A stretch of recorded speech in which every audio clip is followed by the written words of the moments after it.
बिस्मिल्लाहिर्रहमानिर्रहीम अस्सलाम वालेकुम। फ़िश की रेसिपी लेकर आ गई हूँ। सर्दी आने से पहले हर किसी की फ़ेवरेट होती है ये, और इसको एकदम क्रिस्पी मज़ेदार सा स्पाइसी सा और बाज़ार से अच्छा इसको कैसे बनाना है, सारी टिप्स एंड ट्रिक्स के साथ आपको इसको बनाना बताती हूँ। चलिए इसको बनाना स्टार्ट करते हैं।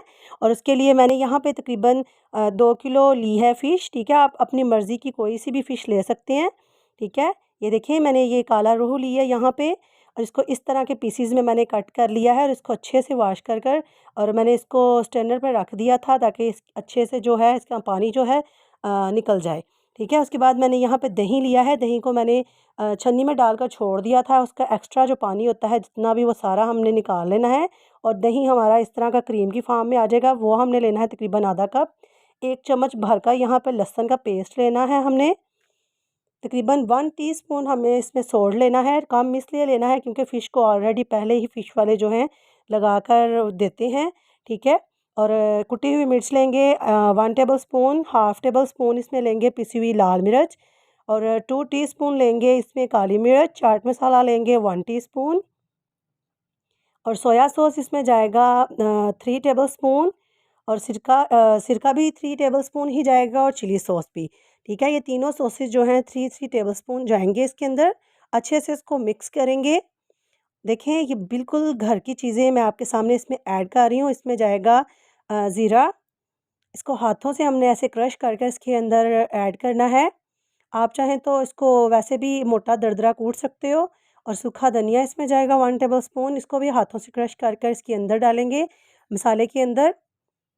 ऐसे करने से इसकी खुशबू और टेस्ट में इजाफ़ा हो जाता है। इसको अच्छे से मिक्स करेंगे, और हमारा जो फ़िश का मसाला है बिल्कुल डन है। इसको अच्छा सा कलर देने के लिए ये है पेपरिका पाउडर। आप इसकी जगह रेड फूड कलर भी यूज़ कर सकते हो। ठीक है, ये देखिए बिल्कुल डन है हमारे स्पाइसेस मिक्सचर जो हमने रेडी किया है। फ़िश लेंगे, उसके ऊपर हम सारा मसाला ऐसे अच्छे से लगा देंगे इसके ऊपर।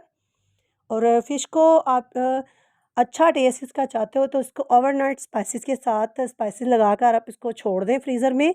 ठीक है, और जैसे ही आपका दिल करे इसको निकालें, और इसको आप इंजॉय कर सकते हैं। और अच्छे टेस्ट के लिए इसको ओवरनाइट से 1 से 2 रातें भी आप रख सकते हो, ताकि इसके अंदर स्पाइसेस जो हैं अच्छे से रच जाएँ। ठीक है, ये देखें स्पाइसेस लग चुके हैं।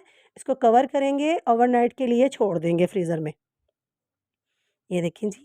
और साथ ही साथ चैनल पर न्यू हैं तो चैनल को सब्सक्राइब कर दें, बेल के आइकन को क्लिक कर दें, ताकि आपके पास मेरी हर न्यू आने वाली वीडियो की नोटिफिकेशन जो है सबसे पहले आए। ठीक है, ये देखें ओवरनाइट फ्रीज़र में मैंने रखा था। उसके बाद जो हमने इसको टच देना है स्पाइसेस का, वो है इसमें कसूरी मेथी का 1 टेबलस्पून भरकर मैं इसको हाथ से क्रश करके कसूरी मेथी इसके ऊपर स्प्रिंकल करूँगी। इसके साथ बहुत ही अच्छा इसका फ्लेवर निकल कर आएगा। ये देखें अच्छे से उसके ऊपर मिक्स कर देंगे इसको। ये देखिए, और थोड़ा-थोड़ा इस टाइम पे आपको लिक्विड नज़र आ रहा है। इस लिक्विड को ख़त्म करने के लिए और इसको एक क्रिस्पी सी लेयर देने के लिए इसमें कॉर्नफ्लावर यूज़ करूँगी 3 से 4 टेबलस्पून भरकर, और या 1/4 कप आप कह सकते हैं, आधा कप इसमें बेसन यूज़ होगा। ये देखिए ऐसे मैं ऊपर से स्प्रिंकल कर रही हूँ, और इसको अच्छे से हमने इसके ऊपर कोट कर लेना है। एक तो इसके साथ इसके ऊपर क्रिस्पी लेयर आएगी, और दूसरा जो इसके अंदर एक्स्ट्रा थोड़ा बहुत जो पानी निकला होगा वो ख़त्म हो जाएगा। ठीक है, ये देखें कितना अच्छा इसके ऊपर एक स्पाइसेस का लेप हो चुका है। अभी मैं इसके ऊपर तिल स्प्रिंकल कर रही हूँ। अभी इसका फ्राइंग टाइम है। ऑयल डालेंगे कढ़ाई के अंदर,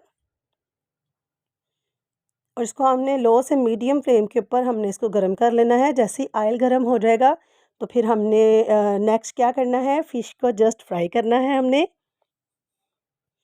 और कभी भी हमने हाई फ्लेम के ऊपर फ़िश को फ्राई नहीं करना।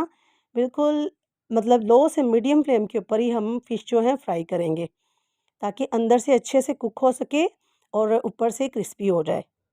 ये देखें, इसमें मैं तकरीबन 3 पीसेस इस टाइम पे ऐड करूँगी, और एक साइड से 5 से 6 मिनट लगेंगे, और दूसरी साइड से भी 5 से 6 मिनट। ठीक है, उसके बाद हमारे जो फ़िश है जो इसके पीसेस हैं बिल्कुल डन हो जाएंगे।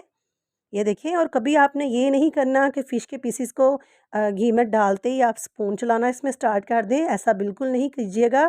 वो इसलिए कि जो हमने इसके ऊपर जो कोटिंग की होती है वो उतर उतर जाती है। ठीक है, जैसे ही आप समझें कि नीचे वाली साइड जो है, नीचे वाला हिस्सा कुक हो चुका है, तो फिर हमने बिल्कुल हल्के हाथों से इसकी साइड जो है फ्लिप करनी है। ये देखें कितना नाइस कलर आ चुका है। और ये देखें जी, बातें करते करते हमारी फ़िश बिल्कुल डन है। अभी मैं इसको डिश आउट कर कर आपको इसकी फ़ाइनल लुक दिखाती हूँ। हाँ जी, ये देखिए जी माशाल्लाह, थोड़ा-सा टमाटर रखें, थोड़ा प्याज, नींबू, नींबू तो फ़िश की जान होती है। ये देखें अंदर से एकदम कुक है, कैसे इसकी अंदर से पीसेस निकल रहे हैं, कोई ब्लड वगैरह नहीं है। और खाने में बहुत ही लाजवाब ये फ़िश बनकर रेडी हुई है। और इमली आलू बुखारे की मैंने चटनी भी रखी हुई है पास में, अगर आपको उसकी भी रेसिपी चाहिए तो मुझे कमेंट सेक्शन में लाज़मी बताइएगा। मैं इसको आपको बनाना सिखाऊँगी जो इस फ़िश की जान होती है, ठीक है? ये देखें जी, आप इसको ज़रूर बनाइएगा, खाइएगा, एंजॉय कीजिएगा। मुझे अपनी दुआ में याद रखिएगा। मेरे चैनल को सब्सक्राइब किए बगैर, वीडियो को लाइक और शेयर किए बगैर मत जाइएगा। तब तक के लिए ओके बाय। अल्लाह हाफ़िज़।